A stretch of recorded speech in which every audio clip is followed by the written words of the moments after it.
Here at HLN, we're all camped outside the courthouse. The jury has a case in Jodi Arias Murder 1 trial. With me right now, special guest, former roommate of Travis Alexander, spoke with Arias, now on trial for Travis's murder, the day Travis's body was found. With me is Brent Hyatt. Brent, thank you for being with us.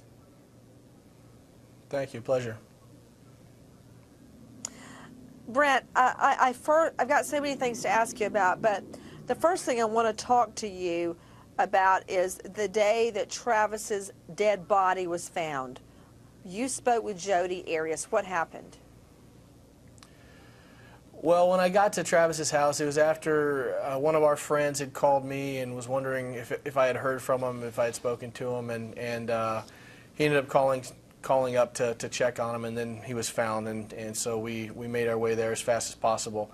The police were already there, but when I got there, I ended up kind of inadvertently becoming the point of contact for a lot of people, friends of ours that were scattered throughout California, Utah, also other places of Arizona, where basically I was the confirmer of the rumors and being there on site. So Jodi was one of the people that called in asking about the rumors, wanting to know, is this true? Is everything okay? Is he all right?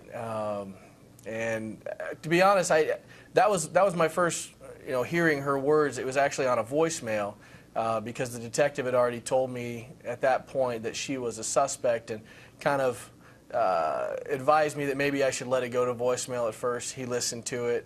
But then she called me again a few more times, and he just kind of nodded, he's like, you know what, you do what you got to do. And at the time, I wasn't, nobody knew if she was guilty, and I didn't want to, judge her if she turned out to be innocent.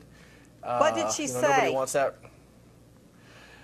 Well, specifically, she just wanted to know, was Travis okay? Was everything okay?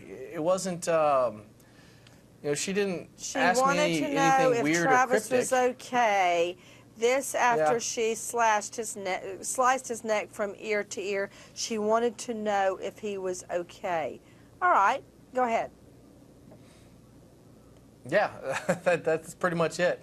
At the time, we didn't know. I didn't know, and so I didn't want to make a judgment. Nobody had made I understand that you did not want to make a judgment. I get it. You have told us that Arias has a way of looking at you that can be extremely unsettling. What do you mean by that? She was, when I first met her, she was just kind of shy and introverted, but at the same time, her eyes kind of like wandered a little bit.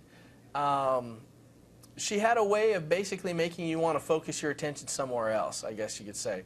And I know that once you got to know her, she could be very engaging, but I never really got to know this side of her. When I was there, she was always just very introverted. She had this little half smile, and it just, for me, it was kind of unsettling. I just saw this as a relationship of Travis that was just going nowhere.